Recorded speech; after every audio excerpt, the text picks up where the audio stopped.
नमस्कार, AB star news देख रहे हैं आप और मैं हूं आपके साथ सोहन सिंह। वक्त उछला है हमारी देवभूमि का, जिसमें बात करेंगे उत्तराखंड की तमाम अहम खबरों की। शुरुआत करेंगे अंकिता भंडारी हत्याकांड से जुड़ी खबर के साथ में। दरअसल अंकिता भंडारी हत्याकांड को लेकर सियासत नॉन स्टॉप हो रही है। मामले को लेकर तमाम सियासी पार्टियां लगातार सरकार की घेराबंदी करने की कोशिश कर रही हैं। अब वीआईपी के नाम के खुलासे की मांग को लेकर पूर्व सीएम हरीश रावत की अगुवाई में कैंडल मार्च निकाला गया।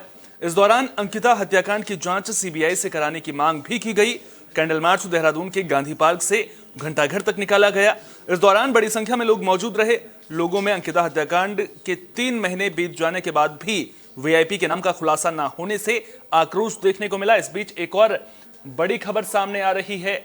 अंकिता भंडारी हत्याकांड के आरोपियों का नार्को टेस्ट होगा या नहीं, इसका फैसला 5 जनवरी को आएगा। पूरा मामला कोर्ट में पेंडिंग है और अब कोर्ट इसमें यह फैसला देगा कि क्या अंकिता भंडारी के हत्यारों का नार्को टेस्ट होना चाहिए या फिर नहीं होना चाहिए।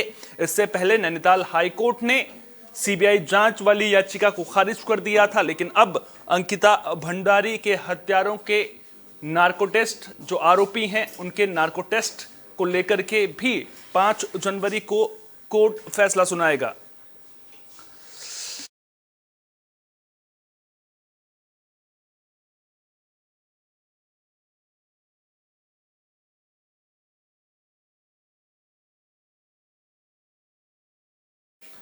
उत्तराखंड के पहाड़ी इलाकों में जंगली जानवरों की दहशत खत्म होने का नाम नहीं ले रही है। लगातार एक के बाद एक जंगली जानवरों के हमले की खबरें सामने आ रही हैं।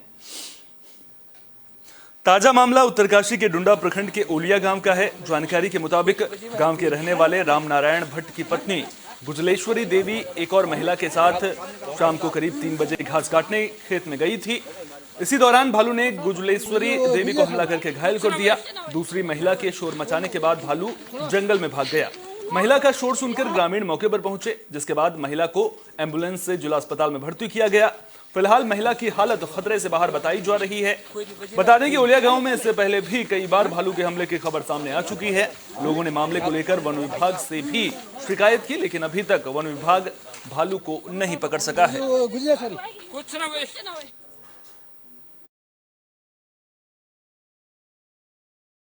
2023 को ग्राम सभा ओलिया में श्रीमती गुजलेश्वरी देवी वाइफ ऑफ राम नारायण भट्ट की वाइफ को नाले धारे नामी तोक में गुजलेश्वरी देवी घास काटने गई थी, जो अपने निजी खेतों में भालू ने हमला किया और बेहोश हो गए, बुरी तरह से जख्मी हो गए और गांव वासियों की मदद से उन्हें 108 के माध्यम से जिला अस्पताल रेफर कर दिया गया है।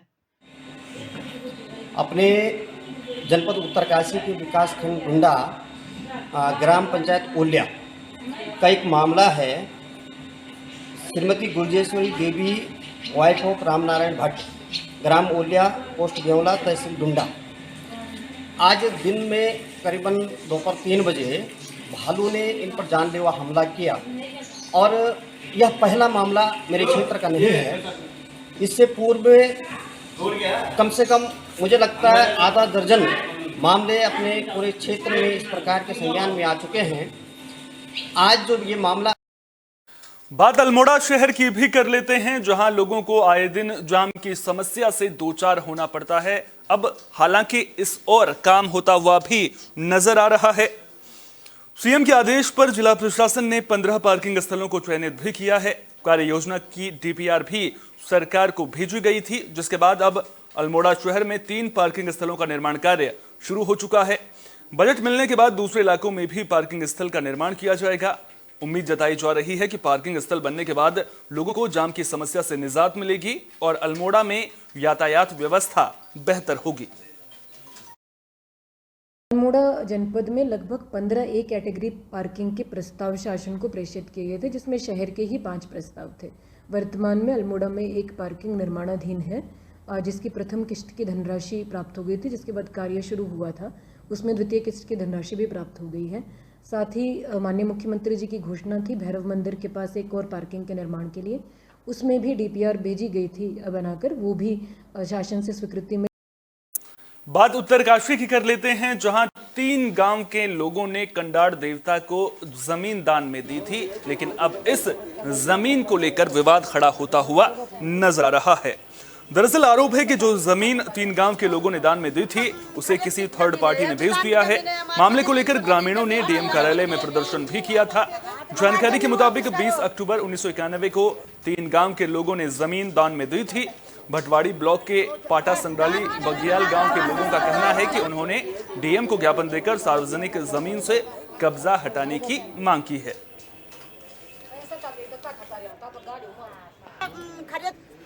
कि 1991 में जब भयंकर भूकंप आया तो उस भूकंप से जो है लोग बाग परेशान हो गए।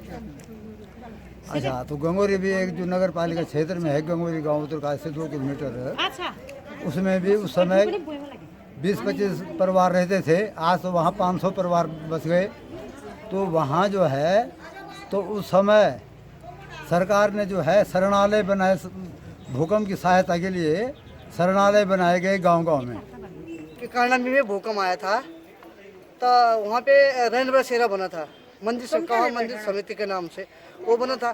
तो उस समय क्या होता कि जिनकी वो जमीन थी उन्होंने घरेलू हिसाब से एक लिखत है, वो हमारे पास है, वो लिखत दिया कि ये जमीन जो है समिति को दे दी है, कवा देवता का नाम। तो वहाँ पे एक शरणालय बना। तो हमारा जब भी पंचकोश यात्रा होती, कोई भी हमारा कोई कार्य होता तो वहाँ पे हमारा खाना बनता है, कोई चीज होती है वहाँ पे। तो किसी ने जो है उत्तराखंड सरकार पर्यटन को बढ़ावा देने के लिए लगातार काम कर रही है। लगातार जो पुरानी धरोहरें हैं उन्हें सजाने संवारने का काम किया जा रहा है। इसी कड़ी में पौड़ी में पुरानी ब्रिटिशकालीन कलेक्ट्रेट अब नए स्वरूप में नजर आने वाली है। इस हेरिटेज बिल्डिंग को संवारने की कवायद जिलाधिकारी के निर्देश पर तेज हो गई है। पीडब्ल्यूडी विभाग के अधिकारी आर्किटेक्ट के साथ मिलकर इस पूरे परिसर का सर्वे कर कार्य योजना तैयार कर रहे हैं ताकि बिल्डिंग को नया स्वरूप दिया जा सके। तो इस बिल्डिंग को हमने जो है रिनोवेट करके इसको एक बढ़िया सा एक आउटलुक देना है, ताकि आने वाले जो हमारे बाहर के जो भी हमारे दर्शक आते हैं या फिर लोग आते हैं बाहर से, तो उनको एक लगे कि पौड़ी में एक बहुत बढ़िया स्ट्रक्चर हमारा बिल्डिंग है। और उसके साथ हम लोग म्यूजियम वगैरह का भी जो करेंगे, और साथ में जो बिल्डिंग लगी हुई है इसके, तो उन बिल्डिंगों को डिसमेंटल करके और उस पर जो है एक कैफेटेरिया बढ़िया सा। तो इस बिल्डिंग को हमने जो है रिनोवेट। बागेश्वर जिले के ग्रामीण इलाकों में खनन माफिया बेखौफ नजर आ रहे हैं। अवैध खनन के खिलाफ कई बार ग्रामीण प्रदर्शन भी कर चुके हैं, प्रशासन से गुहार भी लगा चुके हैं, लेकिन इसके बावजूद खनन माफिया के हौसले बुलंद नजर आ रहे हैं। भाटलीकोट और फुलदोड़ी के ग्रामीणों ने अवैध खनन के खिलाफ कई बार आवाज भी उठाई, लेकिन इसके बावजूद रात को बड़ी मशीनों को चोरी छिपे खनन क्षेत्र में पहुंचाकर खनन नियमों को दरकिनार कर खनन किया जा रहा है। इतना ही नहीं, खनन का काम कर रहे मजदूरों की सुरक्षा का भी ख्याल नहीं रखा जा रहा है। नवयुवक मंगल दल के अध्यक्ष गिरीश खेतवाल से मिली जानकारी के मुताबिक मशीन ग्रामीणों ने रात में फुलदोड़ी गांव में रोकी भी है और लगातार ग्रामीण अवैध खनन का विरोध भी कर रहे हैं। तस्वीरों में भी आप देख सकते हैं कि किस तरह से खनन मानकों को दरकिनार किया जा रहा है।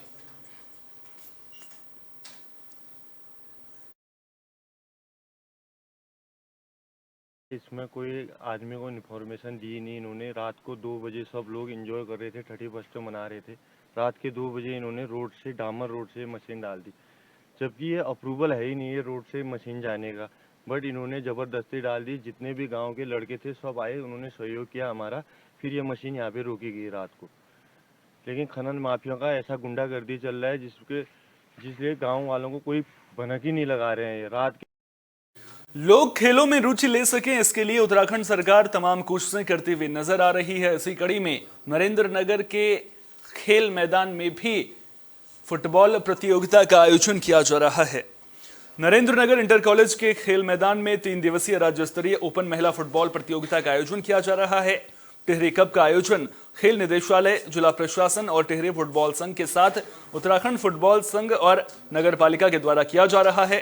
डीएम से मिली जानकारी के मुताबिक अब तक राज्य की 14 टीमों के इस टूर्नामेंट में शिरकत करने की सूचना मिली है। टिहरी कप के आयोजन का मकसद महिलाओं में खेल के प्रति रुचि बढ़ाना है। महिलाओं का टूर्नामेंट यहाँ पे आयोजित किया जा रहा है, जिसमें अभी तक 14 टीमों के आने की कंफर्मेशन मिल चुका है और टीमों के रहने खाने की सारी व्यवस्थाएं हो चुकी हैं और कल माननीय मंत्री जी द्वारा उसका उद्घाटन भी किया जाएगा। प्लस इस खेल को यहाँ आयोजन करने का मेन उद्देश्य यह है कि टीवी में खेलों को बढ़ावा मिले, बाकी जो गर्ल्स यहाँ की हैं, लोकल गर्ल्स हैं, वो इन बच्चों को खेलता देख के मोटिवेट हों और आगे वो भी बढ़ चढ़ के खेलों में हिस्सा लें। खटीमा में 18 कुमाऊं रेजिमेंट का स्थापना दिवस धूमधाम के साथ मनाया गया। इस मौके पर रेजिमेंट के पूर्व सैनिक बड़ी संख्या में मौजूद रहे। बता दें कि 18 कुमाऊं रेजिमेंट की स्थापना 1 जनवरी 1976 को रानीखेत के मजखाली में हुई थी। इस दौरान पूर्व सैनिकों ने अपने सेवाकाल से जुड़ी यादों, संघर्ष और रेजिमेंट के गौरवशाली इतिहास को याद किया। भूतपूर्व सैनिक संगठन चंपावत के अध्यक्ष कैप्टन भवानी चंद और 18 कुमाऊं रेजिमेंट खटीमा यूनिट के अध्यक्ष नायक विनोद जोशी ने बताया कि यह परंपरा सालों से चली आ रही है और हम लोग एक जगह इकट्ठा होकर अपनी यादों को ताजा करते हैं।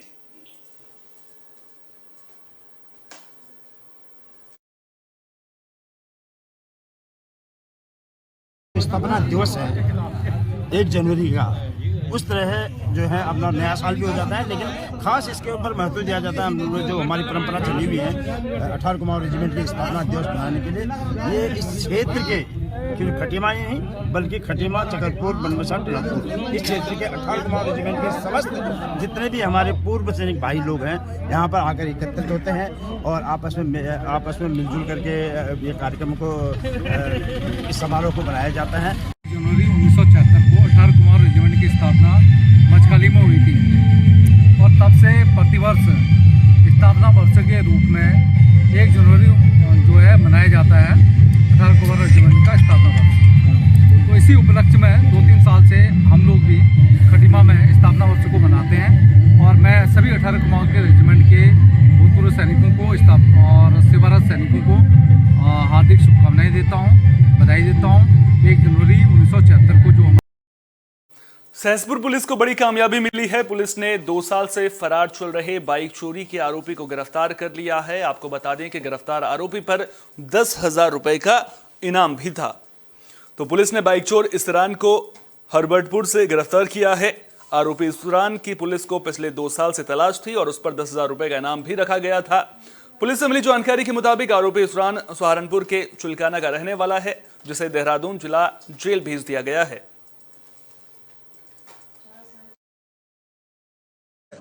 सहसपुर पुलिस द्वारा 10,000 रुपये का इनामी इसरान उर्फ ताहिर, जो कि 2 वर्ष से फरार चल रहा था, तो गिरफ्तार किया गया और ये हरबर्टपुर रोड से गिरफ्तार किया गया। इस पे जो है पूर्व में काफ़ी मुकदमे हैं और इसके द्वारा जो है वाहन चोरी में संलिप्तता रहती है इसकी लगातार, और इस पे 10,000 रुपये का इनाम है, जिसको कि आज सहसपुर पुलिस। उत्तरकाशी में एक युवक टॉन्स नदी में गिर गया था, लेकिन उसका अभी तक कोई पता नहीं चल सका है। लगातार राहत बचाव का काम चल रहा है, लेकिन इसके बावजूद युवक का पता नहीं चल सका है। जानकारी के मुताबिक बडकोट के तिरखली गांव का रहने वाला युवक दोस्तों के साथ घूमने आया था। रात को सभी स्वांद्रा मैदान में जश्न मना रहे थे। इसी दौरान एक युवक टॉन्स नदी में गिर गया था, वहीं दूसरा युवक झाड़ियों में फंस गया था। एसडीआरएफ की टीम ने युवक की तलाश भी शुरू की थी, लेकिन अब तक युवक का पता नहीं चल सका है।